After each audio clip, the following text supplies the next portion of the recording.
Hello everyone, welcome to my YouTube channel English par excellence. आज हम पढ़ेंगे complete biography of William Wordsworth. William Wordsworth की biography most important है। आज की जो वीडियो है उसमें इम्पोर्टेंट फैक्ट्स, जितनी पोयम है विलियम वर्ड्सवर्थ ने लिखी हैं, चाहे वो सोनेट का कलेक्शन हो, चाहे ओड का कलेक्शन हो, पोएम्स इन 2 वॉल्यूम्स हो, लिरिकल बैलेट्स हो, आज हम सभी को पढ़ेंगे। तो स्टार्ट करते हैं सेशन। पहले पढ़ेंगे बायोग्राफी अर्ली लाइफ। तो पहला क्वेश्चन दिया है, पहला पॉइंट दिया है अर्ली लाइफ। तो इनका जन्म हुआ था 7 अप्रैल 1770। बॉर्न हुआ था कुकुरमाउथ, कुम्बरलैंड लेक डिस्ट्रिक्ट, इंग्लैंड में इनका क्या हुआ है, जन्म हुआ है। 1778 मदर इनका माता जी थी, उनकी डेथ होती है 1778 में। 8 साल की उम्र में, जब ये 8 साल की थे तब इनकी माता का देहांत हो गया था। इनका नाम था एन वर्ड्सवर्थ, इनकी डाइड हो गई थी। नेक्स्ट, 1783 में इनके पिता जो थे उनकी डेथ हो जाती है 13 साल के बाद। जिनकी जन्म से 13 साल के बाद जॉन वर्ड्सवर्थ, इनके पिता का नाम था जॉन वर्ड्सवर्थ, इनकी मृत्यु हो जाती है 1783 में। Died William became an orphan, और ये बिल्कुल अनाथ हो जाते हैं, ना माता जी रहती हैं ना पिताजी रहते हैं, दोनों की देहांत हो जाता है। Next, 1787 enrolled Saint John's College Cambridge, और इनका 1787 में इनका जो सेंट जॉन्स कॉलेज है कैम्ब्रिज में इनका एनरोल हो जाता है। 1790 विजिट टू फ्रांस, पहली बार यात्रा करते हैं फ्रांस के लिए, inspired by French revolution's ideals. 1791 second visit to France, love affair with Annette Vallon से इनका प्रेम हो जाता है, और एक डॉटर भी होती है जिसका नाम होता है कैरोलाइन। इसका जन्म हुआ है 1792 में। 1792 में इसका जन्म होता है। नेक्स्ट, अर्ली लाइफ और लिटरेरी बिगिनिंग्स। तो 1793 में इन्होंने पब्लिश की थी एक पोएम थी जिसका नाम था an evening walk and descriptive sketches. इनकी पहला पोएम कलेक्शन आया था। 1795 received 900 pound legacy financial independence. इनको जो था 900 पाउंड वो थे लेजेसी के रूप में मिले थे 1795 में। 1795 first meeting with Samuel Taylor Coleridge, इनकी पहली मुलाकात होती है मोदी एसटी कॉलरेज से, रिसडाउन लॉज डॉर्सेट, यहाँ पर नहीं जगह का नाम है, इनकी मुलाकात होती है पहली बार। 1795 and 97 reunited with sister Dorothy Wordsworth, Racedown Lodge, क्या होते हैं सब लोग क्या होते हैं दोबारा से इकट्ठा होते हैं 1795 और 97 के बीच में। नेक्स्ट दिया है 1797 moved with Dorothy to Alfoxden House Somerset near Coleridge, और जी 1797 में कॉलरेज के पास जो गांव है, घर है इनका अल्फोक्सटन हाउस सोमरसेट, तो वहाँ रहने चले जाते हैं जो कॉलेज के आसपास ही है। 1798 लिरिकल बैलेट्स फर्स्ट एडिशन, 1798 में पहला एडिशन आया था, पब्लिश्ड विद कॉलरेज के साथ उन्होंने पहली बार कलेक्शन को पब्लिश किया था, लेकिन उसमें किसी का नाम नहीं दिया गया था कि किसके नाम से पब्लिश किया था, एनोनिमस था वो। बिगिनिंग विद इंग्लिश रोमांटिसिज्म, क्या होती है शुरुआत होती है, और यहाँ इंग्लिश रोमांटिसिज्म की शुरुआत मानी जाती है 1798। 1798 और 99 ट्रेवल टू जर्मनी, 1798 और 99 में ये यात्रा करते हैं जर्मनी के लिए with Coleridge and Dorothy, Coleridge और डॉरोथी के साथ ये यात्रा करते हैं। Wrote first 2 book version the prelude, और जाके लिखते हैं 2 वर्जन लिखते हैं प्रिल्यूड के। 1799 सेटल इन डॉब कॉटेज, और 1799 में डॉब कॉटेज में क्या होते हैं सेटल हो जाते हैं, जो कहाँ पर है निराश मेरे में है। Start of lake district life, और यहाँ जीवन जीना शुरू करते हैं लेक डिस्ट्रिक्ट लाइफ की तरह। मिडिल करियर मेजर वर्क जो मिडिल कर दिया था उसका जो मेजर वर्क हैं कौन कौन से थे? 1800 second edition of lyrical ballads with famous preface, जो दूसरा एडिशन आया था लिरिकल बैलेट्स का, उसमें इन्होंने प्रेफेस को ऐड किया था। ये पॉइंट इंपॉर्टेंट है, ध्यान रखना। तो कौन से पूछता है एग्जामिनर कि कौन से प्रेफेस में, कौन से कलेक्शन में इन्होंने प्रेफेस को ऐड किया है? तो वो था second edition of lyrical ballads. Wordsworth poetic manifesto बोला जाता है इसको। 1802 मैरिड मैरी हचनसन, और 1802 में ये मैरी हचनसन से शादी कर लेते हैं। 1805 compose ode intimations of immortality को ये कंपोज करते हैं, जो पब्लिश होता है 1807 पोएम्स इन 2 वॉल्यूम्स में। 1805 completed 13 book version the prelude unpublished during life time, और 1805 में 13 बुक, ये 13 बुक थी इनकी, ये 13 बुक को लिख पाते हैं। 1805 में कंप्लीट कर लेते हैं द प्रिल्यूड को। इंपॉर्टेंट पोएम है द प्रिल्यूड, जो कह रहा था अनफिनिश्ड रहता है। नेक्स्ट 1807, ये मोस्ट इंपोर्टेंट डेट है, इसको ध्यान रखें। मोस्ट इंपोर्टेंट डेट 1807 पब्लिकेशन आई थी इसमें पोएम्स इन 2 वॉल्यूम्स। इसमें मोस्ट इंपोर्टेंट पोएम है इसमें जो कलेक्शन आया था। तो इंक्लूड करता है ये, जैसे ode to duty, intimation of ode जैसी पोएम आई थी इसमें। 1808 मूव्ड फ्रॉम डॉव कॉटेज, और 1808 में ये दोबारा फिर वापस आ गए थे कॉटेज एलन बैंक ग्रास मेरे में, फिर वापस आ गए थे। कहाँ से? डॉव कॉटेज से वापस दोबारा आ गए थे ये। Late career 1813 settle at Rydal Mount, और जो था रेडल माउंट था, और 1813 में ये फाइनली क्या हो जाते हैं? सेटल हो जाते हैं, जो ग्रास मेरे में है, जो रेजिडेंस और अंटिल डेथ, और यहाँ तक जो थे डेथ तक, जब तक इनकी मृत्यु होती है तब तक यहाँ रहते हैं, मतलब मृत्यु तक रहते हैं यहाँ पर। जो इंपॉर्टेंट जगह है, ध्यान रखें इसको, ये वाला इंपॉर्टेंट है, यहाँ मृत्यु तक रहते हैं। 1814 द पब्लिकेशन द एस्कर्जन, जो एस्कर्जन था वो आया था 1814 को। ये पार्ट 2 था ऑफ रेक्लूज। रेक्लूज थी आई थी, इनका बहुत बड़ा एपिक लिखने वाले थे, लेकिन उसको कंप्लीट नहीं कर पाए, तो उसकी क्या थी? सेकंड बुक थी, वो थर्ड बुक थी, उसको कंप्लीट नहीं कर पाए। द प्रिल्यूड जो पहली बुक थी, सेकंड बुक जो थी द एस्कर्जन थी, लेकिन जो फाइनल बुक थी, थर्ड बुक थी, उसको कंप्लीट नहीं कर पाए थे, वो अनफिनिश्ड थी। 1815 जो पब्लिश हुआ था, उसमें क्या हुआ था? कलेक्शन आया था पोएम का, जिसमें आते हैं ऐसे सप्लीमेंट्री टू द प्रेफेस, इसमें ये कलेक्शन आया था।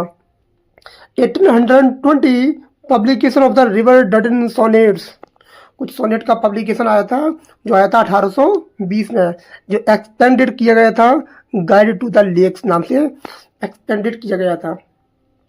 1835 पब्लिकेशन डेट थी two later poems in including reflection, जो पब्लिकेशन डेट थी 1835 में, इसमें कौन सी रिफ्लेक्शन करता है? यारो जी क्या था? स्कॉटिश लैंडस्केप पे इन्होंने एक रिफ्लेक्ट करता है, इनका पब्लिकेशन आया था, बाद में आया था, जो 1835 में आया था। 1839 conferred honorary doctorate by Oxford University, और इनको एक सम्मान मिलता है, ऑनरी मिलती है, सम्मान मिलता है बाई ऑक्सफोर्ड यूनिवर्सिटी के द्वारा, जो कब मिलता है? 1839 में दिया जाता है। नेक्स्ट, और 1843 ये इंपॉर्टेंट डेट है, इसको ध्यान रखें। 1843 appointed to poet laureate of England, और इनको 1847 में पोर्ट लिरेट बना दिया जाता है, जो आफ्टर रॉबर्ट साउथी के बाद मृत्यु तक रहते हैं। मतलब रॉबर्ट साउथी की मृत्यु हो जाती है 1850 में, तो उसके बाद कौन वहाँ तक रहते हैं? जो बने थे रॉबर्ट साउथी के बाद, तो आफ्टर रॉबर्ट साउथी के बाद बने थे, और जो मृत्यु तक रहते हैं 1850 तक रहते हैं। Final years 23 April 1850 death at Rydal Mount में इनकी मृत्यु हो जाती है, और England same date as Shakespeare, और इसी दिन शेक्सपियर साहब की मृत्यु हुई थी। 23 अप्रैल 1616 में शेक्सपियर की मृत्यु होती है, और इसी तारीख को वर्ड्सवर्थ साहब की भी क्या हो जाती है? डेथ हो जाती है। जुलाई 1850 post humus publication of prelude. और 1850 में इनका एक बहुत बड़ा कलेक्शन आया था जिसका नाम था द प्रिल्यूड, जिसमें कितनी बुक थी? 14 बुक्स थी इसमें। ध्यान रखिए, पूछता है एग्जामिनर, जब इन्होंने लिखा था 1805 में तब 13 बुक्स थी, लेकिन जब पब्लिश होता है ये तो उसमें 14 बुक्स थी और पब्लिश कराती इनकी wife Mary Hutchinson. Next, William Wordsworth Dorothy Wordsworth S T Coleridge के सामने इनका मतलब क्या वो था संबंध था। जो डोरोथी वर्ड्सवर्थ थी इनकी सिस्टर थी और बहुत इम्पोर्टेंट रोल निभाया इन्होंने इनके करियर को आगे बढ़ाने में। तो जिनका जन्म होता है 25 दिसंबर 771, इनका जन्म होता है 25 दिसंबर 1771 कोकरमाउथ तो इंग्लैंड में इनका जन्म होता है। जो रिलेशनशिप था ये क्या थे? विलियम्स क्लोजेस्ट कंपेनियन थे, जो फ्रेंड भी थे, सपोर्टर भी थे, थॉट आउट लाइफ, और हमेशा इनका साथ देती थी। ये क्या थी? इनकी सिस्टर थी। कुछ ये और देख लेते हैं। जैसे आफ्टर पेरेंट्स डेथ रीयूनिट हुई थी ये विलियम 1795 में। लिव्ड टुगेदर रहती थी रिस डाउन लॉज, जो कहाँ पर था? डॉरसेट में था। यहाँ रहे थे लिए 1795 से लेकर 1797 तक। बाद में आ गए थे, मूव्ड हो गए थे ऑल्फोक्सटन हाउस समरसेट। ये कहाँ गए थे? बाद में आ गए थे, जो जहाँ रहे थे 1797 से लेकर 1798 तक। लेटर लिव्ड डॉब कॉटेज ग्रास मेरे 1799 से के 1808 तक यहाँ लोग रहे थे। ये बाद में रीमेंडेड विद विलियम, बाद में आ गए थे रेडल माउंट अंटिल डेथ। बाद में कहाँ गए थे? रेडल माउंट आ गए थे और यहाँ मृत्यु तक रहे थे ये लोग। इनका इम्पोर्टेंट वो है कंट्रीब्यूशन रहा था इनका। Kept detailed journal grass journal थी ये, Grasmere journals inspired many of Wordsworth poems. बहुत ज़्यादा इंस्पायर किया था इनको। He descriptions of nature directly influence daffodils, जो डैफोडिल पोएम थी इनकी, जिसका दूसरा नाम है I wander lonely as a cloud. तो इनका बहुत बड़ा योगदान था उस पोएम में लिखने का। और इनकी जो मृत्यु होती है वो मृत्यु हो जाती है 25 जनवरी 1855। इनकी 25 जनवरी 1855 में इनकी डेथ हो जाती है। दूसरा जो इम्पोर्टेंट किरदार है जो था S T Coleridge Samuel Taylor Coleridge, जो फ्रेंड थे और कोलैबोरेटर भी थे। इनका जन्म होता है 21 अक्टूबर 1772 में। ऑटोरी सेंट मेरी डेवोन में इनका जन्म होता है। और जो फर्स्ट मीटिंग थी वर्ड्सवर्थ की वो मिले थे 1795 में रिस डाउन लॉज डॉरसेट। ये डेट याद रखना, ये 1795 इंपॉर्टेंट डेट है जब पहली बार वर्ड्सवर्थ साहब इनसे मिलते हैं।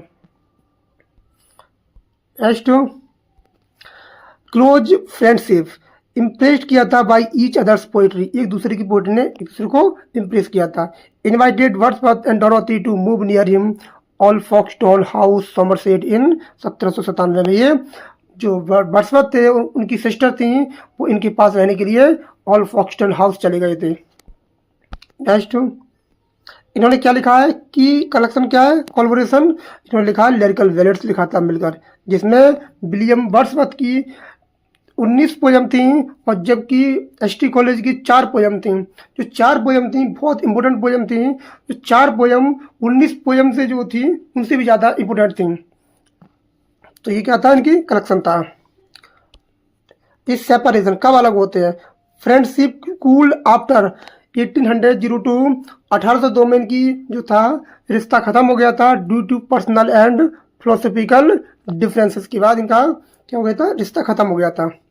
और डेथ हो गई थी एसटी कॉलेज की 25 जुलाई 1834 को इनकी डेथ हो गई थी। नेक्स्ट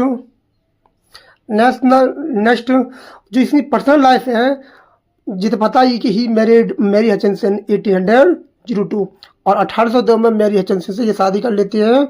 जो मैरी हचिंसन थी इनकी एक स्कूल फ्रेंड थी बचपन की, उनसे ये शादी कर लेते हैं।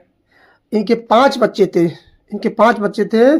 2 ऑफ हिज चिल्ड्रन, जो 2 बच्चे थे Catherine and Thomas died young. Important है, इनके नाम थे कैथरीन एंड थॉमस, इनकी जो मृत्यु होती है वो जवानी में ही हो जाती है, बचपन में ही हो जाती है। यंग।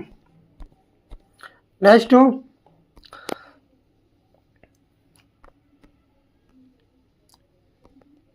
नेक्स्ट दिया है ही ट्रेवल्ड एक्सटेंसिवली फ्रांस, ये फ्रांस जाते हैं, जर्मनी जाते हैं और स्विट्जरलैंड जाते हैं। फ्रांस, जर्मनी या स्विट्जरलैंड की यात्रा करते हैं ये।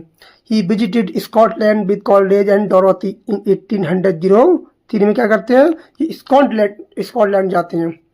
1803 में ये स्कॉटलैंड जाते हैं, कॉलरेज, डोरोथी और तीनों मिलके जाते हैं।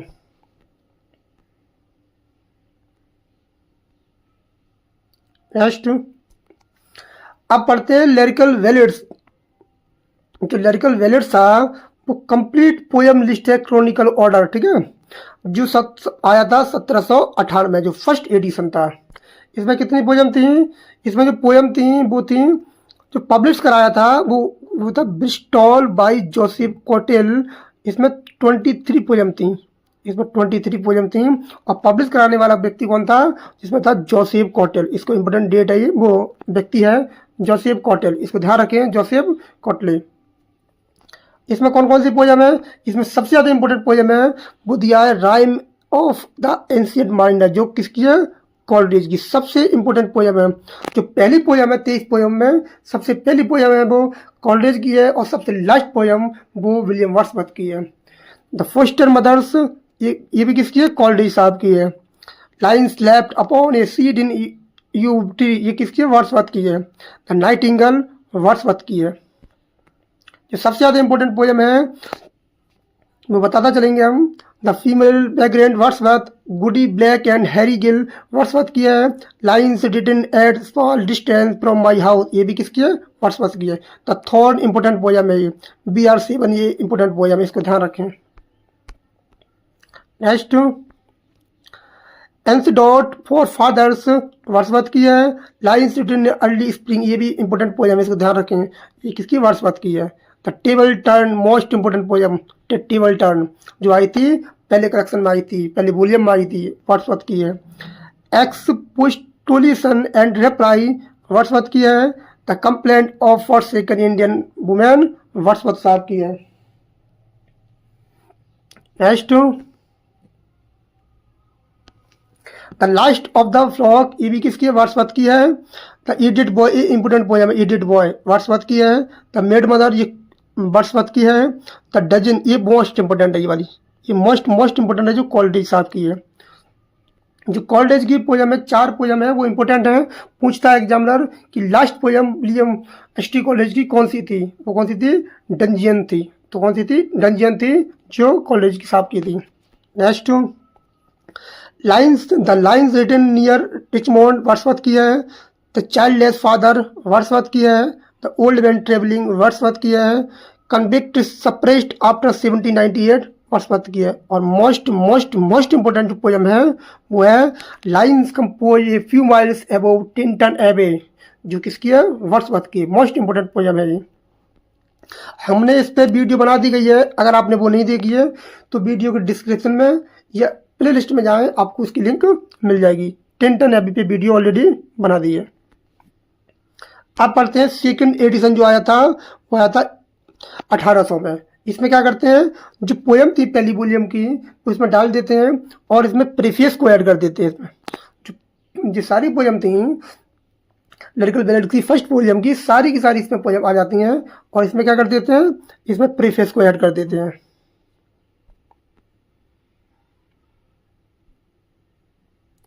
तो कौन कौन सी इंपॉर्टेंट पोयम है, मैं बहुत सारी पोयम है, इंपॉर्टेंट पढ़ लेते हैं। जिसमें the table turn and evening scene, इसको पढ़ चुके हैं हम। ये सब क्या है, इंपॉर्टेंट पोयम है जो हाईलाइट कर दी हैं। द फोस्टर मदर, ये किसकी है, कॉलरेज की है, इंपॉर्टेंट है, इसको आप देख सकते हैं। द थॉर्न BR7, इसको हमने पहले ही पढ़ लिया है, ये फर्स्ट वॉल्यूम में, ये सब फर्स्ट वॉल्यूम वाली पोयम है।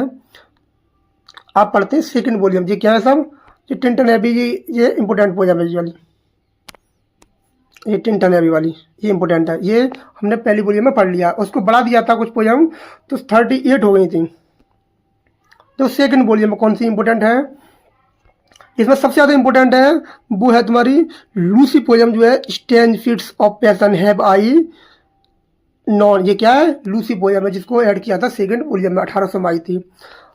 सी ड्वेल्ट अमोंग द अनडॉटन बेज, ये क्या है, सेकंड वॉल्यूम में आई थी, लूसी पोयम है, ध्यान रखना लूसी पोयम है ये। स्लम्बर डेड माई, इस नंबर डेट माई स्प्रिट, ये क्या है, लूसी पोयम है। और लूसी ग्रे नाम से भी एक पोयम आई थी, लेकिन लूसी पोयम कलेक्शन का ये हिस्सा नहीं थी, ध्यान रखें, ये लूसी ग्रे पोयम का हिस्सा नहीं थी। 5 लूसी पोयम आई थी, उसमें ये लूसी ग्रे शामिल नहीं थी। टेस्ट जी पढ़ सकते हैं आप, ये ज़्यादा इंपॉर्टेंट नहीं है पेपर में। रूथ इंपॉर्टेंट है, ये रूथ, रूथ इंपॉर्टेंट है, इसको ध्यान रखें, रूथ इंपॉर्टेंट है। नेक्स्ट जो टू अप्रैल मॉर्निंग इंपॉर्टेंट है, नटिंग इंपॉर्टेंट है, 3 years she grew in sun and shower, ये क्या है, इंपॉर्टेंट पोयम है, ध्यान रखें, इंपॉर्टेंट पोयम है, इंपॉर्टेंट है, बताते चलेंगे। ये माइकल, माइकल इंपॉर्टेंट पोयम है, माइकल, माइकल जो है पेस्टोरल पोयम है, ये पूछ लेता है माइकल कैसी पोयम है, पेस्टोरल पोयम है। की पॉइंट्स हैं, जैसे 1798 एडिशन आया था, कंटेंट करता है 23 पोयम, इसमें 19 पोयम थी विलियम वर्ड्सवर्थ की थी, और 4 पोयम किसकी थी, कॉलरेज की थी, 4 पोयम थी कॉलरेज की। नेक्स्ट दिया है 1800 जो एडिशन आया था सेकंड, इसमें 38 पोयम हो गई थी, including the famous Lucy poems भी इसमें ऐड कर ली गई थी। माइकल थी, नटिंग थी, अदर पोयम थी। जो प्रेफेस था उसको 1800 में से बढ़ाकर 1802 में कर दिया था। Is a landmark literary document of, explain करता है वर्ड्सवर्थ का थोड़ी पोइट्री के लिए। इसने अपने आप को डिफेंड किया था जब इस पर कमेंट किए गए थे तुम्हारी पोइट्री बहुत सिंपल है, सिंपल लैंग्वेज है, तो इसने प्रीफेस को ऐड किया था, उसमें समझाया कि पोइट्री किसके लिए होनी चाहिए। Next William Wordsworth poem 2 volume, most most important collection है ये वाला, इसको ध्यान रखें, इसमें एक एक पोयम इंपोर्टेंट है।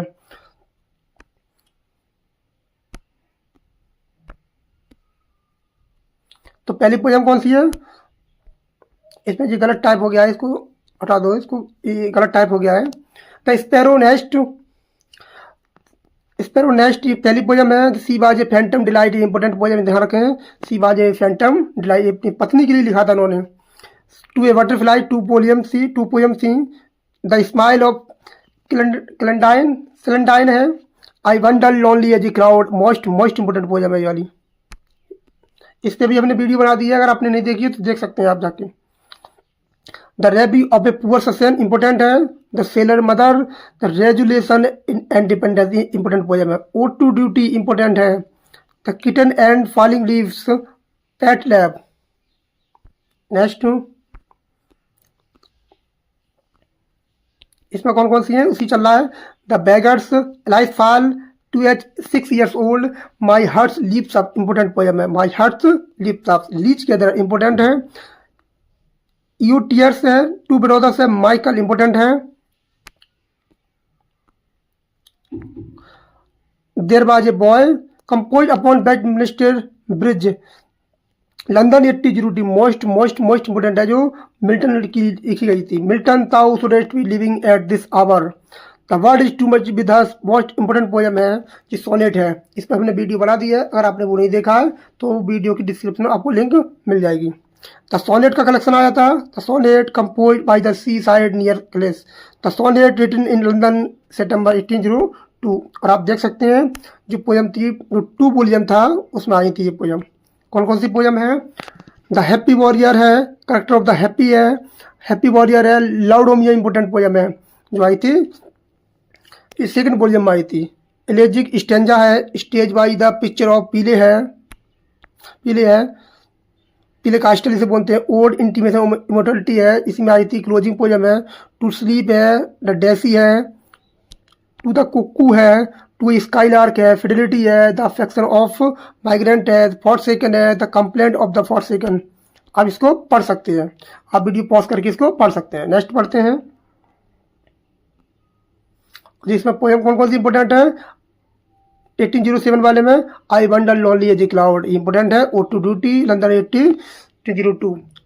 जी क्या है, कौन सी कलेक्शन है, जिस दोनों कलेक्शन का दिया है इसमें। अब पढ़ते हैं विलियम वर्ड्सवर्थ की all major poems with dates, all major poems, all major poems को हम पढ़ते हैं। तो पहली पोएम है इसमें, जो पहली पोएम है जो 1793 में आई थी, एन इवनिंग वॉक, इसको हम ऑलरेडी पढ़ चुके हैं। जो फर्स्ट पब्लिश्ड वर्क था, इसको पूछता है बार बार कि पहली फर्स्ट पब्लिश वर्क कौन सा था वर्ड्सवर्थ का, वो थी एन इवनिंग वॉक। दूसरी जो पोएम थी जो 1793 में आई थी, डिस्क्रिप्टिव स्केचेज, ये क्या थी, पहली अर्ली ट्रेवल इंस्पायर्ड पोएम थी। ये पूछता है ट्रेवल इंस्पायर्ड पोएम कौन सी थी, तो ये कौन सी थी, इसी के साथ आई थी 1793 में ये पोएम आई थी। इनका एक ही वो था, प्ले था, जो 1795 में आया था, एक ही प्ले था जिसका नाम था द बॉर्डर्स। ये था बॉर्डर्स, एक ही प्ले था जो लिखा गया था 1795 से 1797 या 7 या 6 दिया है इसमें। जो पब्लिश हुआ था 1842 में, 1842 में ये पब्लिश हुआ था। नेक्स्ट 1797 द रूइंड कॉटेज, ये आया था अर्ली पार्ट ऑफ द, ये क्या था, अर्ली पार्ट था द एस्कर्जन का, ये क्या था, पहला पार्ट था, ये अर्ली पार्ट था। नेक्स्ट दिया है, वो दिया है the lines written a few miles about Tintern Abbey, ये कहाँ आई थी, ये तुम्हारी आई थी, जो पहला वॉल्यूम आया था लिरिकल बैलेड्स का, उसमें ये लास्ट पोएम थी, ये लास्ट पोएम थी विलियम वर्ड्सवर्थ की, ये आई थी। तो 1798 BR7, इसको हम ऑलरेडी पढ़ चुके हैं, included lyrical ballads. 1798 the table turn come forth into the light of things, इसकी लाइन है famous. 1798 expostulation and reply the philosophical dialogue, ये क्या थी, इनके वर्क हैं विलियम वर्ड्सवर्थ के, और वर्क से क्वेश्चन पूछे जाते हैं। वर्ड्सवर्थ से पूछता है कि कौन सी पोएम विलियम वर्ड्सवर्थ की द्वारा नहीं लिखी गई पोएम है, ये ऐसे क्वेश्चन पूछता है पेपर में।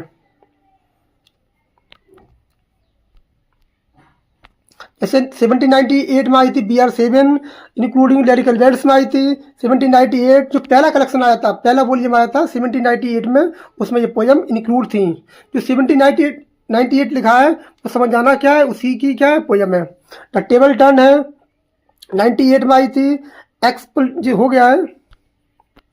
1798 द थॉर्न आई थी, द बैलेड स्टाइल में लिखी गई है, ये क्या है, बैलेड स्टाइल में लिखी गई है, ध्यान रखना, ये क्या है, बैलेड स्टाइल में। पूछेगा पेपर में कि बैलेड स्टाइल में कौन सी पोएम विलियम वर्ड्सवर्थ की लिखी गई है, तो कौन सी है, द थॉर्न, जो आई थी 1798, पहले लिरिकल बैलेड्स में पब्लिश हुई थी।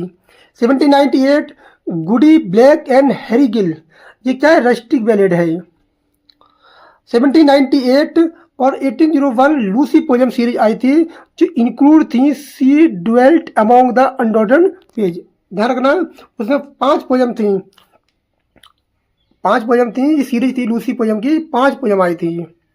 1799 द प्रिल्यूड 2 बुक वर्जन आया था, जो आया था 1799 में, अर्ली ऑटोबायोग्राफिकल क्या है, ड्राफ्ट है इनका। ये कुछ और भी पोएम थी, इनको हम ऑलरेडी पढ़ चुके हैं, फिर भी एक बार देख लेते हैं। जैसे 1800 माइकल आई थी, added in 1800 edition of lyrical ballads में, ये क्या हुई थी, इसको ऐड किया गया था। 1800 the brothers, the rustic poetry है, रस्टिक स्टोरी पोएम है। 1802 ये इंपोर्टेंट पोएम ध्यान रखेंगे, रेजुलेशन एंड इंडिपेंडेंस, ये इंपोर्टेंट पोएम है, इसको जाना जाता है लीच गैदरर नाम से जाना जाता है। 1802 लंदन 1802, ये मिल्टन के लिए लिखा गया है, जो सोनेट है, जो मिल्टन को क्या डेडिकेटेड है। 1802 it is beauteous evening calm and free, ये इंपॉर्टेंट पोएम है, मोस्ट इंपॉर्टेंट पोएम है ये वाली। It is beauteous evening calm and free, written during French visit के लिए जब गए थे तब इन्होंने ये पोएम को लिखा था। 1802 कंपोज्ड अपॉन वेस्टमिनिस्टर ब्रिज, ये क्या था, जो फेमस सोनेट ऑन लंदन पर लिखा हुआ है, ये फेमस सोनेट है जो ऑन लंदन पर लिखा गया है। 1802 में जो आया था, जो लिखा गया था, ये क्या लिखने की वो है, जो पब्लिश हुआ था, the word is too much with us poems in 2 volumes में। The word is too much with us जो पब्लिश हुआ था पोएम्स इन 2 वॉल्यूम्स में आया था, ये 1807 में आया था। ये क्या है, सोनेट ऑन मटेरियलिज्म पर क्या है, सोनेट है। ये सब लिखने वाली डेट है। 1802 my heart leaps up, famous जो है child is the father of man, इसमें जो लाइन है फेमस लाइन है ये। बताएं कि इसमें कौन सा फिगर ऑफ स्पीच है। 1802 1804 जो आया था ओड इंटीमेशंस ऑफ इमोर्टलिटी, ये लिखने वाली डेट है, ये वाली ये है डेट है वो लिखने वाली डेट है। ये इंपॉर्टेंट है, जो फिलोसफिकल मास्टरपीस है इनका। 1804 जो ओड टू ड्यूटी आई थी मॉरल ओड है ये। 1805 द प्रेल्यूड था जो कंप्लीट कर लिया था इन्होंने, 13 बुक थी, the completed the unpublished during the life है। 1807 जो था I wander lonely as a crowd, इसको डेफोडिल नाम से जाना जाता है। और 1807 लिखा है तो इसका मतलब है वो आई थी पोएम्स इन 2 वॉल्यूम से वो पब्लिश हुआ। जहाँ कुछ भी नहीं लिखा है तो वो कंपोज वाली डेट है, जहाँ कुछ भी नहीं लिखा है वो कंपोज वाली डेट है। जो पब्लिश वाली डेट है वो मैं बता दूंगा। द सॉलिटरी रीपर, इस पर हमने ऑलरेडी वीडियो बना दी है, और अगर आपने वो वीडियो नहीं देखी है तो वीडियो की डिस्क्रिप्शन या यूट्यूब चैनल की प्लेलिस्ट में जाएं, आपको इंग्लिश लिटरेचर नाम से आपको सेक्शन मिलेगा, उसमें आपको वीडियो मिल जाएगी। इंपॉर्टेंट वीडियो है, इसमें से क्वेश्चन डेफिनेटली एक बनता है। Inspired by the Scottish highland girl है ये। 1807 इलेजिक स्टेंजा है, इससे पहले कासल है, ये क्या है Peele castle. Written after death of brother John, जो उनके भाई खत्म हो गया था, डेथ हो गई थी, उसके बाद ये लिखी गई थी, जो आई थी 1807 में आई थी। 1807 character of the happy warrior, जो क्या मॉर्टल पोर्ट्रेट है। 1807 फिडेलिटी, ये पूछ सकता है फिडेलिटी किनका है, ये क्या है विलियम वर्ड्सवर्थ साहब की क्या है poem about a dog loyalty के बारे में बताई गई है। फिडेलिटी मोस्ट इंपोर्टेंट वर्क नहीं है, लेकिन ये पेपर में ऑप्शन दे दिया तो बता नहीं पाएंगे, इसको ध्यान से सुने।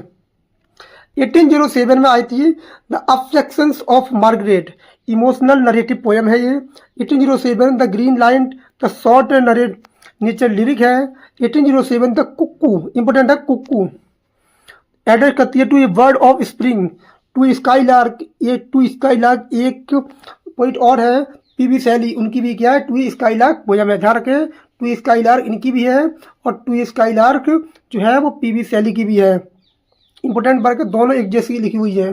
तो सेलिब्रेशन करती है of a word song. 1814 the excursion आया था, जो कि फिलोसफिकल लॉन्ग पोएम है ये। 1815 लाउडोमिया, इंपोर्टेंट वर्क है, और इस पर मैं सोच रहा हूँ कि एक वीडियो बना दूँ लाउडोमिया पर, इससे भी एक क्वेश्चन जरूर बनता है। क्लासिकल थीम है लव एंड डेथ, इसकी जो क्लासिकल थीम है लव एंड डेथ है। 1819 पीटर बेल आई थी, जो क्या है नरेटिव पोएम है, ये क्या है नरेटिव पोएम है, रिटन हुई थी 1798 में। ये पूछेगा ये कैसी पोएम है, नरेटिव पोएम है। 1819 द वैगनर, ये क्या थी रूरल नरेटिव पोएम थी। 1820 द रिवर डडन सोनेट आए थे, ये जो सीरीज थी इसमें 33 सोनेट थे, इसमें कितने सोनेट थे 33 सोनेट थे। नेक्स्ट 1820 इलेक्ट्रिकल सोनेट थे, इसमें हिस्ट्री ऑफ इंग्लिश चर्च के बारे में बताया गया है। 1835 येरो रिविजिटेड द लेटर रिफ्लेक्शन करती है पोएम, इनके बारे में बताती है। 1850 द प्रेल्यूड 14 बुक्स में आया था, जो फाइनल एक्सपेंडेड वर्जन था, जो पब्लिश हुआ था पोस्टह्यूमसली। इनकी मृत्यु के बाद इनको पब्लिश कराया था, इनकी जो वाइफ थी मैरी हचिंसन, उन्होंने इसको पब्लिश कराया था। की पॉइंट है 1798 से लेकर 1807 तक इनको गोल्डन पीरियड बोला जाता है। 1798 से लेकर 1807 इनको गोल्डन पीरियड बोला जाता है, लेक डिस्ट्रिक्ट फेस में लिखा गया था। और 1807 जो था वो पोएम था, पोएम्स इन 2 वॉल्यूम का कलेक्शन आया था, जिसमें I wander lonely as a crowd, the solitary reaper, the world is too much with us, most important poem है उस कलेक्शन में। Ode to duty, elegiac stanzas, happy warrior. The prelude जो था exist करता 3 version, इसके कितने थे 3 version थे। इंपॉर्टेंट है, ध्यान रखें। जो पहला वर्जन था 1799 में, उसमें 2 बुक थी। 1805 में जो आया था उसमें 13 बुक हो गई थी, और 1850 में जो आया था उसमें 14 बुक हो गई थी। जो 14 बुक आई थी वो मैरी हचिंसन ने कंक्लूड उसको जोड़ दिया था, कंक्लूजन, तो 14 बुक हो गई थी कुल मिला के। लेकिन 13 बुक को विलियम वर्ड्सवर्थ ने खुद लिखा है, 14वीं बुक को विलियम वर्ड्सवर्थ ने नहीं लिखा है, ध्यान रखना। विलियम वर्ड्सवर्थ लूसी पोयम, इसको हमने पहले ऑलरेडी डिस्कस कर लिया है शायद, एक बार और देख लेते हैं। William Wordsworth Lucy poems, Lucy poem थी वो 5 पोयम थी जो रिटन लिखी गई थी 1798 से लेकर 1801 के बीच में लिखी गई हैं, ड्यूरिंग द जर्मनी में जो लिखी गई हैं। देखो पहली जो पोयम है, जो stand fits of passion have I known, ये लिखी गई थी 1798 में जर्मनी में लिखी गई थी। जो पब्लिकेशन हुआ था इसे 1800 में इसका पब्लिकेशन हुआ था लिरिकल बैलेड्स के सेकंड एडिशन में, लिरिकल बैलेड्स के सेकंड एडिशन में इसका पब्लिकेशन हुआ है। नेक्स्ट जो दिया है, नेक्स्ट जो दी है वो दिया सी ड्वेल्ट अमॉन्ग द अनडोटन बेज, ये क्या है, ये 1798 से लेके 1799 के बीच में लिखी गई है। इसका पब्लिकेशन हुआ था 1800 में, ये था लिरिकल बैलेड सेकंड एडिशन में इनका पब्लिकेशन हुआ है इसका। तीसरी जो पोयम थी आई ट्रेवल अमॉन्ग अननोन मैन, जो पोयम है जो लिखी गई थी 1799 से लेके 1801 के बीच में, और ये लिखी गई है इंग्लैंड में, इसको ध्यान रखें, ये लिखी गई है इंग्लैंड में। 1807 में आई थी, जो आई थी पोयम्स इन 2 वॉल्यूम्स में। जो अननोन मैन वाली है ये पोयम इंपॉर्टेंट है, इसको पूछ सकता है कौन सी लूसी पोयम थी, कौन सी लूसी पोयम थी जो लिरिकल बैलेड्स के सेकंड वॉल्यूम में पब्लिश नहीं हुई थी। तो ये पोयम थी आई ट्रेवल अमॉन्ग अननोन मैन, ये कहाँ पब्लिश हुई थी, ये तुम्हारी पब्लिश होती है 1807 में पोयम्स इन 2 वॉल्यूम्स के कलेक्शन में आई थी। ये लिरिकल बैलेड्स के सेकंड वॉल्यूम में नहीं आई थी। अगला क्वेश्चन दिया है the 3 years she grew in sun and shower, ये 1798 जर्मनी में लिखी गई थी, जो आई थी 1800 में। लिरिकल बैलेड्स की सेकंड एडिशन में आई थी, जो 1800 में आ जाता। Slumber did my spirit seal 1798 और 99 में लिखी गई थी, ये 1800 में पब्लिश हुई थी। लिरिकल बैलेड्स के सेकंड एडिशन में इसका पब्लिकेशन हुआ था। कुछ की फैक्ट है इसके बारे में जानते हैं। जो फर्स्ट 3 पोयम्स है, जो फर्स्ट 3 पोयम्स हैं एक्सेप्ट छोड़ देती है I travel among unknown man को छोड़कर, बाकी जो लिखी गई हैं वो लिखी गई हैं जर्मनी में। अननोन मैन वाली कहाँ लिखी गई है, ड्यूरिंग द वर्ड्सवर्थ की कहाँ लिखी गई है, वर्ड्सवर्थ स्टे एट गॉसलर में ठहरा था 1798 से लेकर 1799 के बीच में लिखी गई है। जो पोयम है I travel among unknown man is only Lucy poem written in England में, ये केवल अकेली पोयम है जो इंग्लैंड में लिखी गई है, और इसका पब्लिकेशन जो है वो तुम्हारे लिरिकल बैलेड्स में नहीं मिलता है।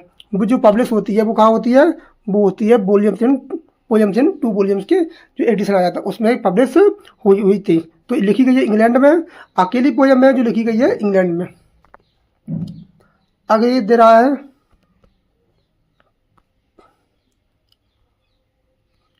अब इनका क्या है, फेमस ओड है। विलियम वर्ड्सवर्थ के कंप्लीट ओड्स है, इसमें कुछ ओड भी आए थे, जैसे ओड टू ड्यूटी जो आया था 1804 में कंपोजिशन था। ये क्या था, कंपोजिशन ईयर है, ये क्या पब्लिकेशन ईयर है, ये थीम या कॉन्टेस्ट है। तो 1807 में पोएम्स इन 2 वॉल्यूम्स में एक क्या हुई थी, ये जो ओड था वो पब्लिश हुआ था। इन्वोक करता है ड्यूटी को इन्वोक करता है एज ए मॉरल गाइड, ऐसे मॉरल गाइड की तरह उसको इन्वोक करता है। Wordsworth turn from revolutionary idealism to moral discipline, उसको अच्छे से मानता है, ड्यूटी के बारे में इसने अच्छे से डिफाइन किया है। जो नेक्स्ट दिया है वो दिया है ओड, ये क्या है, ओड है सारे के सारे intimations of immortality from recollection of early childhood. ये क्या है, ओड है जो लिखा गया था 1802 से 1804 के बीच में, ये पब्लिश होता है 1807 के जो कलेक्शन आया था पोएम्स इन 2 वॉल्यूम से इसका पब्लिकेशन मिलता है। ये बहुत इंपॉर्टेंट वर्क है, ode to intimation of immortality, इससे हर बार एक क्वेश्चन पूछा जाता है। ग्रेटेस्ट ओड है, ये एक्सप्लोर करता है चाइल्डहुड के लिए, डिवाइन विजन के लिए, और क्या बताता है ये, it's feeding and consolation through the memory and nature के बारे में ये बताता है। एक और दूसरा तीसरा जो ओड है वो क्या है, ode composed on May May morning में लिखा गया था, जो कंपोज होता है 1820 में, और ये 1820 में मिसलिनियस पोएम आई थी, उसमें ये पब्लिश होता है। नेक्स्ट दिया है, ये क्या है, किसके बारे में बताता है, joyful welcome to month of May. उसका गर्मजोशी से क्या होता है, उसका महीने का उसका वेलकम किया जाता है। और दे रहा है the celebrating renewal nature of beauty के बारे में बताता है। नेक्स्ट दिया है, बहुत सारे ओड हैं।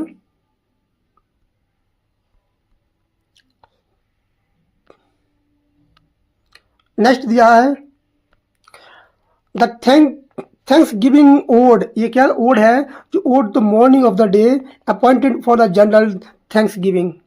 ये ओड का नाम है, जो 1816 में क्या किया था, कंपोज किया था, और 1860 में पब्लिश हुआ था। Commemorates victory of Waterloo, expresses gratitude to provides and hope for peace. इसके बारे में ये बताता है। दिया अगला दिया है, ode the installation of Prince Regent as Prince of Wales.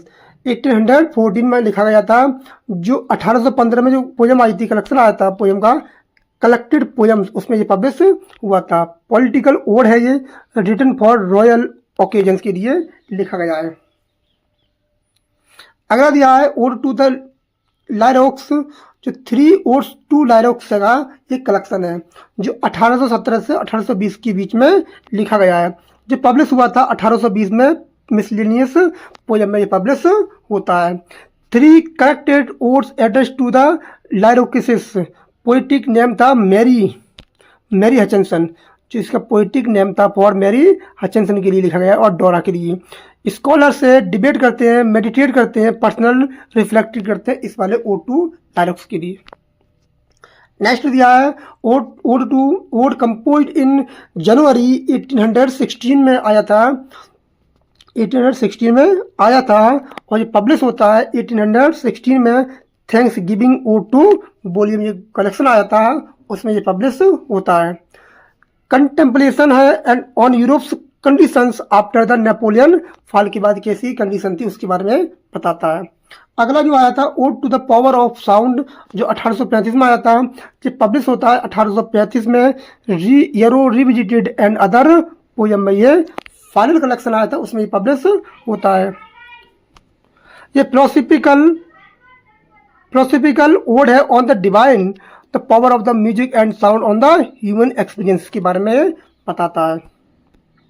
Quick notes है, जैसे टोटल इंपोर्टेंट ओड्स है इसके 8, including the Lycoris series on group है। Ode to intimation of immortality, ये क्या है, मोस्ट फेमस क्या है ओड है इनका। और क्या है, ओड टू ड्यूटी, जो ओड टू ड्यूटी ये क्या है, फेमस ओड है इनके 2 ओड, जो सबसे ज़्यादा पेपर में पूछे जाते हैं। नेक्स्ट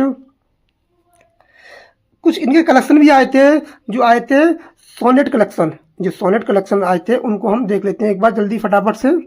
उसके बाद क्या बचा है, उसके बाद बहुत कुछ बचा है, अभी फटाफट देखते हैं।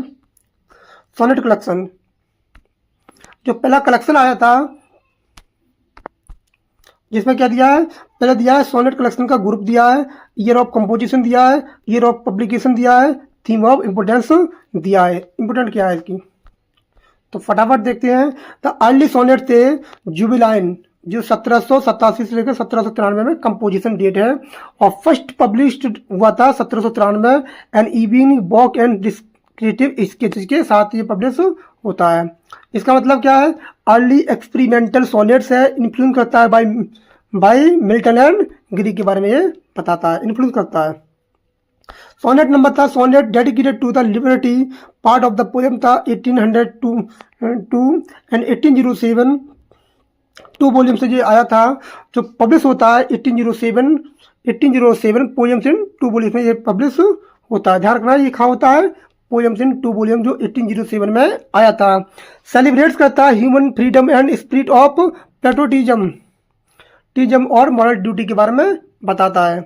अगला जो आया था, the river Duddon a series of sonnet, ये इंपोर्टेंट वाला जी कलेक्शन है, ये इंपोर्टेंट कलेक्शन है, जो आया था 1804 और 1820 और 1820, तो इसमें कितने थे 34 collective sonnets tracking the course of river Duddon, river Duddon थे, और सेलिब्रेट करते हैं नेचर, हिस्ट्री एंड स्पिरिचुअलिटी के बारे में बताते हैं। नेक्स्ट जो थे तो sonnet on the punishment of death के बारे में बताते हैं, जो लिखे गए थे 1826 से 27 के बीच में लिखे गए थे, जो पब्लिश होते हैं 1827 में आया था कलेक्शन, पोइटिक वर्क आया था उसमें ये पब्लिश होते हैं। ये ज़्यादा इंपॉर्टेंट नहीं है। सीरीज ऑफ सोनेट्स रिफ्लेक्टिंग करता है कैपिटल पनिशमेंट, डीपली मॉरल और रिलीजियस के बारे में बताता है। ये इंपॉर्टेंट है, ये वाला, ये मोस्ट इंपॉर्टेंट है, ये वाला इंपॉर्टेंट है।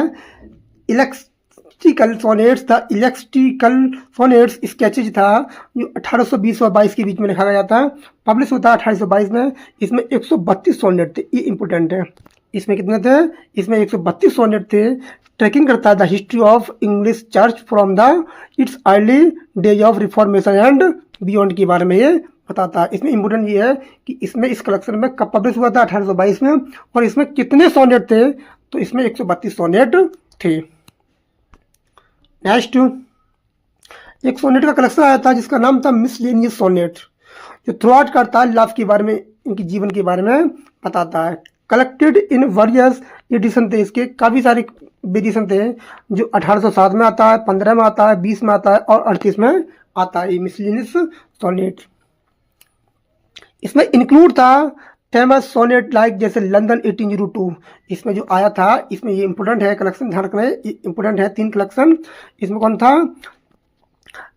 London 1802, the word is too much with us, most important है। It is a beauteous and evening और beauteous evening calm and free, ये क्या है, इंपॉर्टेंट सोनेट है। इसके अंदर इंक्लूड थे मिसलेनियस सोनेट के अंदर, जिसके कलेक्शन आए थे 1807, 1815 और 1820 और 38 में क्या आए थे, इसके कलेक्शन आए थे।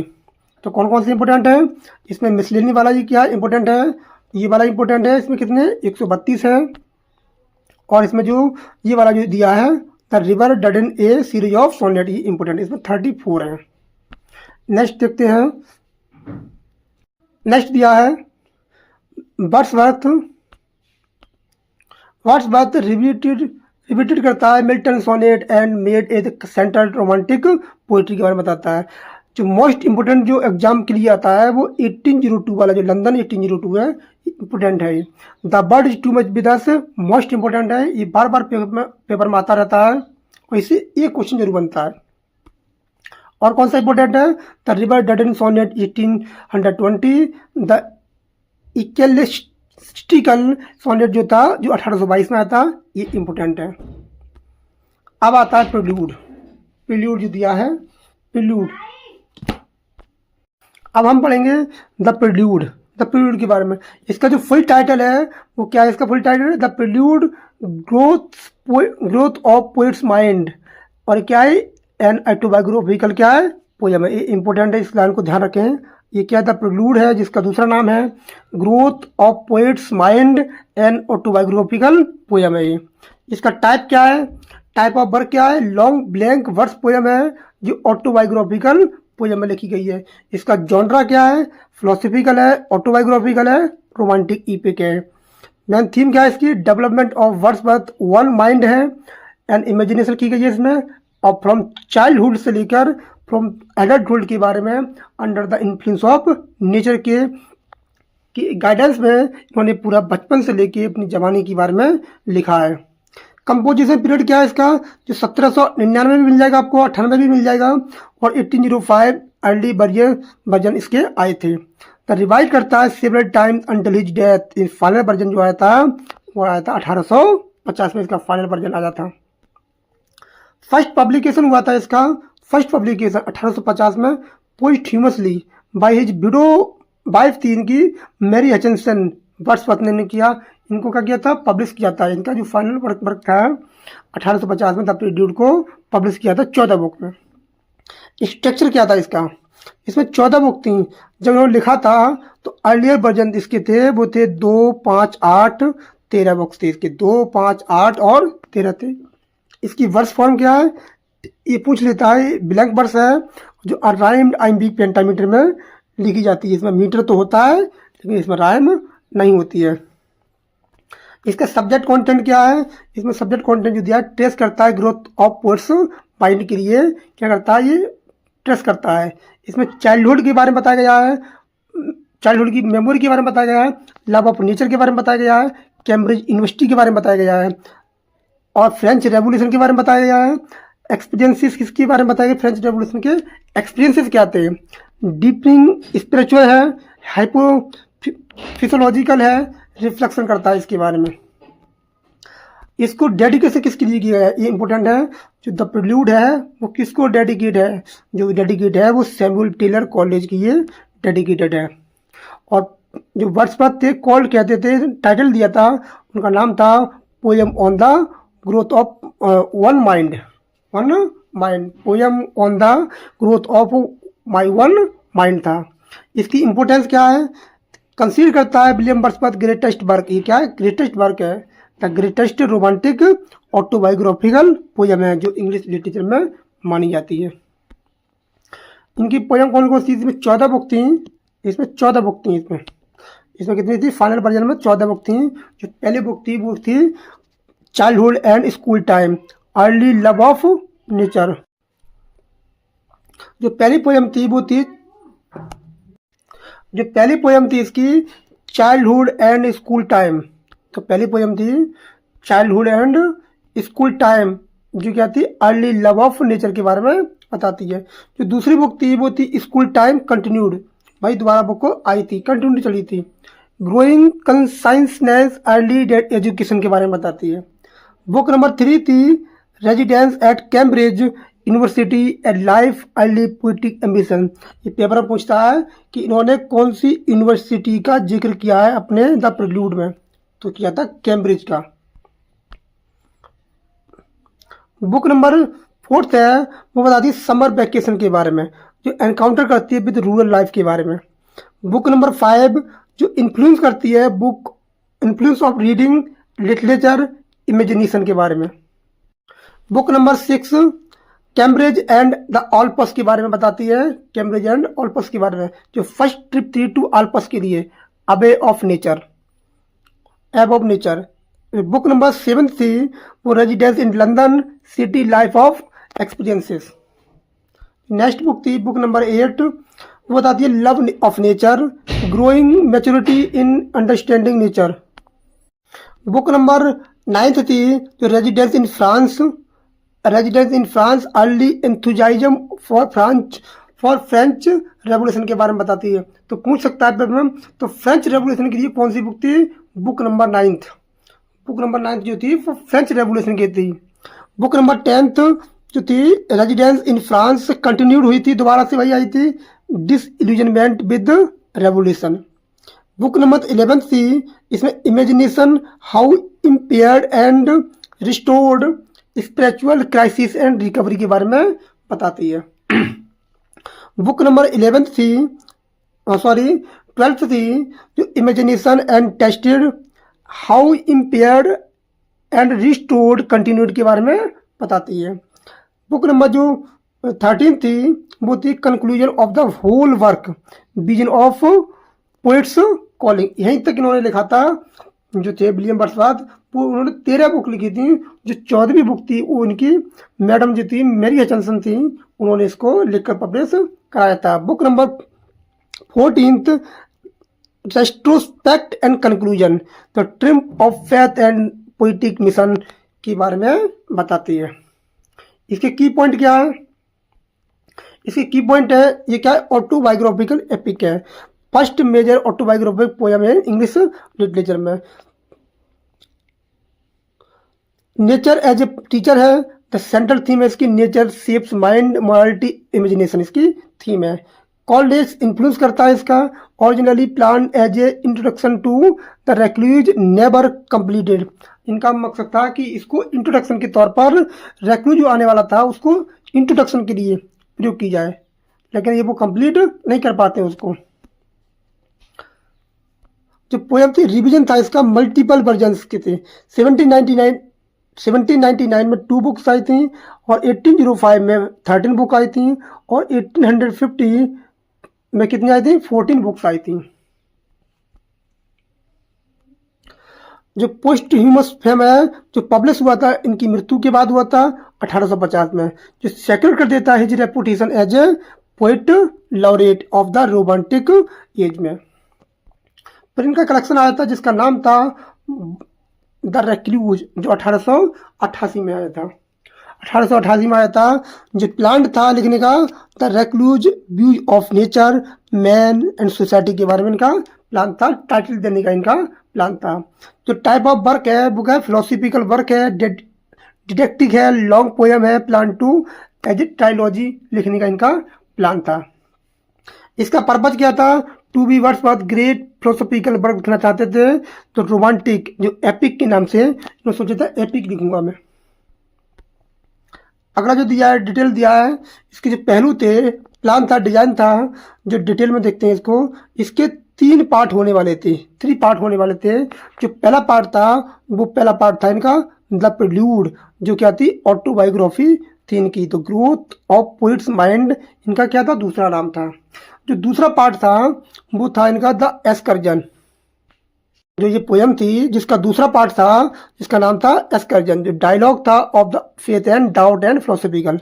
जो तीसरा पार्ट था वो इसको कंप्लीट नहीं कर पाए थे, जो क्या the recluse proper never completed, जो तीसरा पार्ट था रेक्लूज उसको कंप्लीट नहीं कर पाए थे। तो कंपोजिशन पीरियड क्या था इनका, जो प्लान फर्स्ट कंसीव्ड करते हैं वो 1798 जर्मनी ट्रिप विद कॉलेज के सब जब साथ गए थे तब उन्होंने सोचा था कि मैं बहुत बड़ी पोयम को लिखूंगा।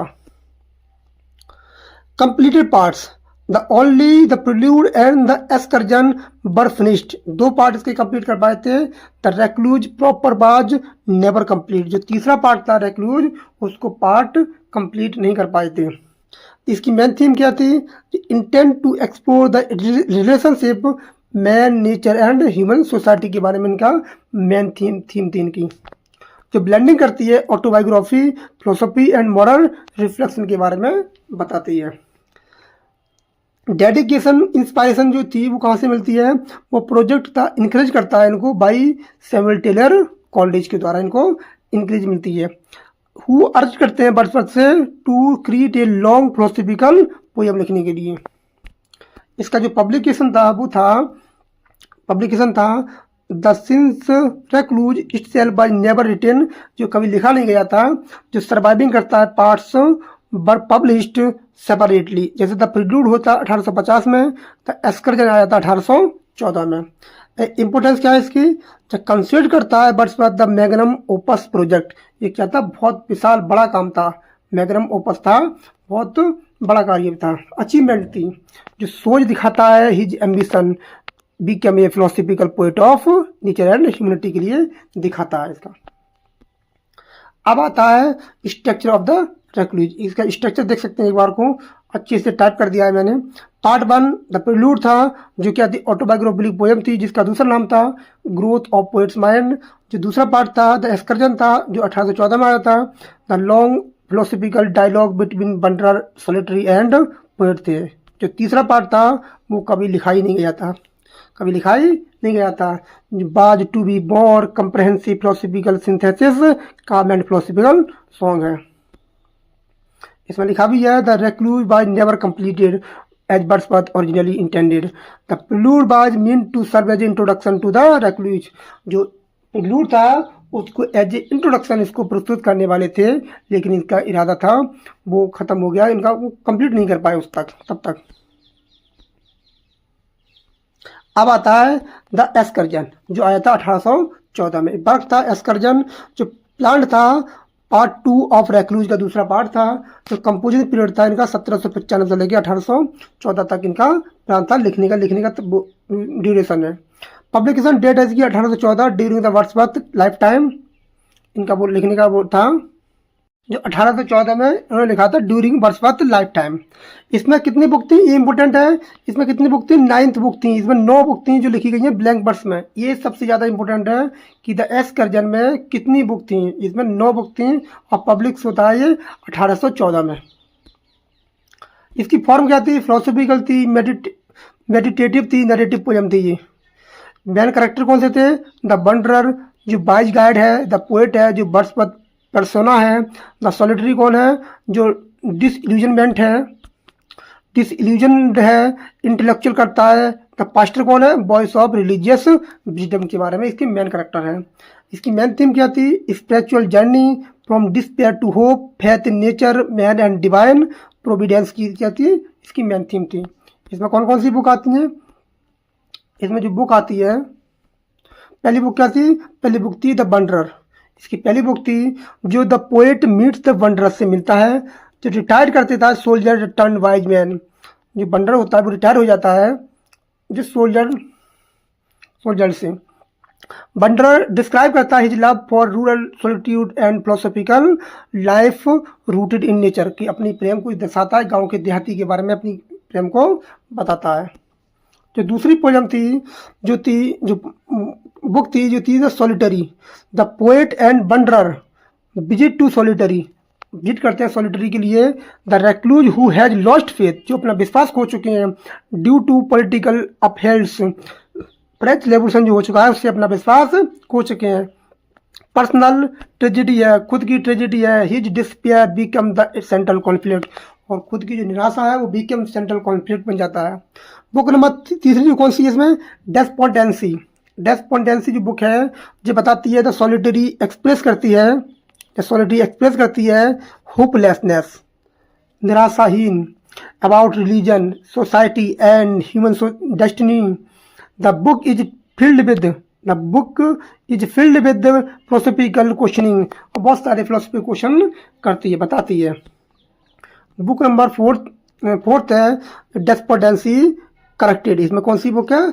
डेस्पोंडेंसी करेक्टेड। जो चौथी बुक थी, इस बुक को याद कर रखें, इसमें 9 बुक थी। द वंडरर रेस्पॉन्ड करता है giving argument for faith, hope and reconciliation with divine order, first moment towards spiritual healing के बारे में इसमें बताया गया इस पोएम में। बुक नंबर 5 थी the pastor, the poet, wanderer and solitary meet a pastor से मिलते हैं। जो 3 लोग हो जाते हैं, पोएट है, वंडरर है, सॉलिटरी है, वो किससे मिलते हैं? पेस्टोर से मिलते हैं।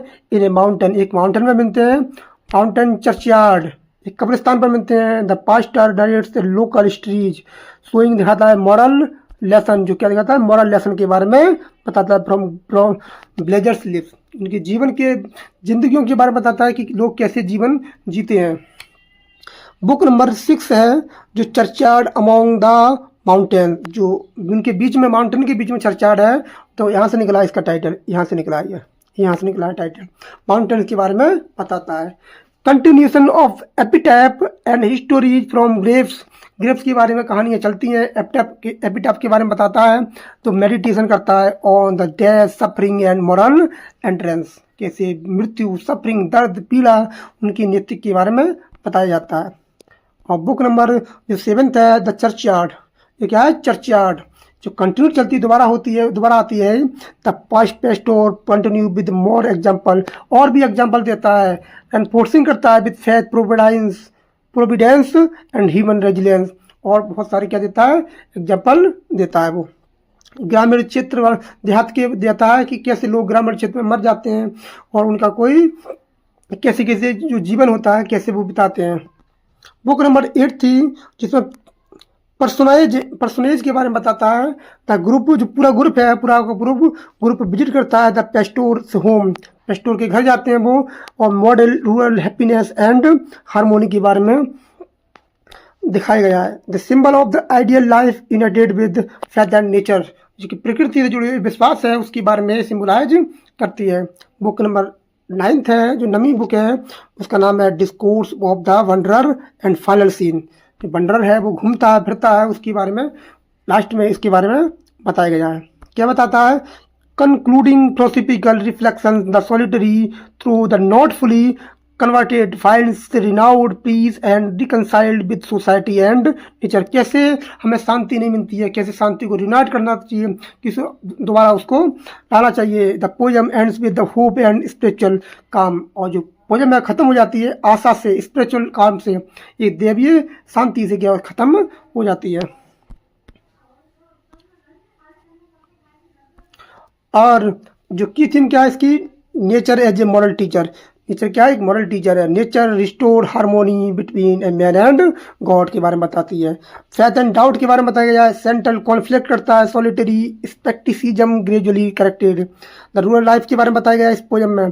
The pastoral story celebrate simplicity virtue and moral strength के बारे में बताया गया है इसमें। होप एंड रेमेंडेशन क्या है, redemption. Despite despair poem ends with optimistic. बहुत ज़्यादा निराशा है, बहुत ज़्यादा दुख है, पीड़ा है, फिर भी ये पोएम जो होती है वो एक आशा के साथ ख़त्म हो जाती है। तो आज हमने इसको पूरा कर लिया है और आज के लिए इतना ही। वीडियो को ख़त्म करते हैं और हमारी वीडियो को ज़्यादा से ज़्यादा शेयर करें, लाइक करें, कमेंट करें और बताएं कि किस टॉपिक पर नेक्स्ट वीडियो तैयार की जाए। Thanks a lot for watching this video. Thank you so much.